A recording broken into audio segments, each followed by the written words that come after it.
Nous, on voulait déjà dépasser le stade de la pure satisfaction des locataires. On a toujours essayé d'aller chercher, d'aller contrôler cette satisfaction des locataires, mais on avait toujours ce besoin-là, pour des nouveaux projets, des nouveaux services, de pouvoir bien prendre en compte les attentes des locataires.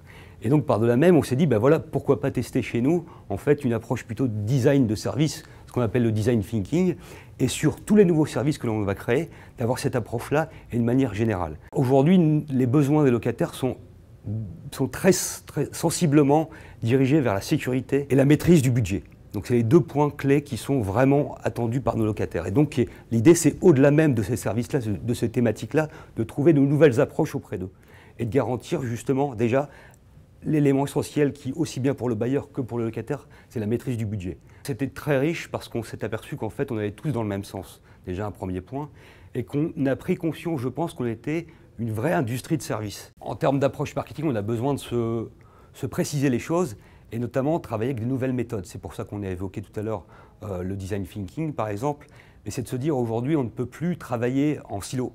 On a besoin d'ouvrir tous les services de Pattaya Habitat. Comme beaucoup d'entreprises ou beaucoup de grosses structures, nous avons eu tort de travailler parfois en silo. Ce biais-là doit être complètement changé au travers d'une nouvelle organisation et travailler ensemble avec le même objectif. Donc ça, c'est un des points particuliers et cette nouvelle organisation sera mise en place dès la fin d'année, au 1er janvier 2018. La première contractualisation sur cette dimension de service a été de mettre en place un service relation clientèle qui gère désormais l'ensemble des contacts entrants pour notre OPH. Lorsqu'un locataire téléphone, lorsqu'un locataire écrit un email ou lorsqu'un locataire saisit une demande dans l'extranet client, tout ça arrive au même endroit, au service relation clientèle. Et à la fois, la vocation du service clientèle, c'est de traiter ces demandes assez rapidement ou par un système de transmission à d'autres collègues. Et à travers ce service relation clientèle qui centralise les demandes, c'est aussi d'être en lieu d'analyse des nouvelles demandes des locataires, des besoins non couverts et de ce qui dysfonctionne. Ce qu'on imagine développer un peu plus tard,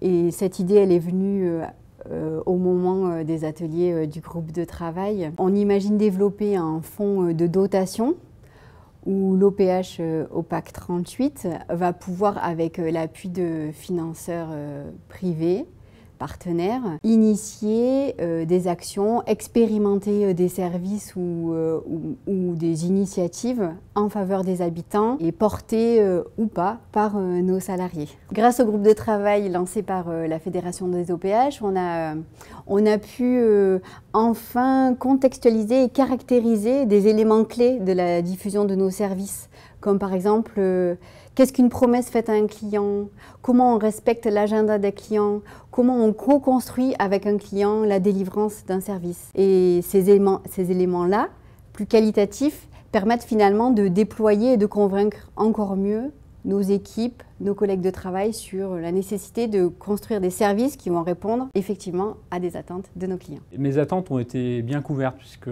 j'ai apprécier la richesse en tout cas des échanges de ce groupe de travail. Alors notamment deux choses en particulier, l'aspect expérience et notamment les expérimentations de mes confrères, donc des offices publics qui ont pu présenter des services auxquels moi je n'avais pas forcément songé, ni mon entreprise. Notamment des services qui apportent du pouvoir d'achat aux locataires. J'ai trouvé ça vraiment intéressant parce qu'on est complètement dans l'ADN de ce que l'on peut produire. Et puis ce que j'ai apprécié également, c'est un petit peu les éléments un peu théoriques, mais qu'on peut aussi appliquer en fait dans nos propres démarches, notamment la symétrie des attentions que j'ai trouvé particulièrement intéressant avec la dimension management et accompagnement du service et de l'innovation en fait en entreprise. On a développé notamment une application Valoffice, on a développé un extranet locataire qui permet en fait aux locataires de déposer une demande, de payer en ligne. Et ça justement, on fait le lien avec une évolution de nos services en interne, avec notamment le développement de la plateforme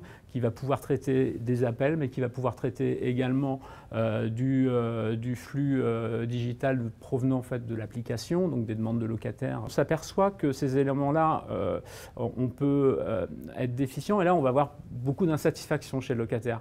Pour autant, si on est bon sur ces questions de propreté, Ça ne va pas générer forcément de la satisfaction importante parce que c'est normal en fait. Et le service qu'on peut développer là, c'est une vraie chance parce que ça nous permet de nous différencier véritablement en fait et d'apporter du plus. Par exemple, l'envoi de SMS qui vont confirmer des rendez-vous, l'envoi de SMS qui vont indiquer que l'ascenseur est en panne, qui vont indiquer que l'ascenseur est remis en marche.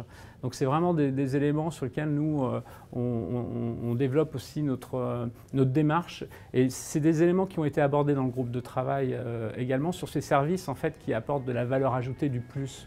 En fait, et ça m'a aussi beaucoup impacté.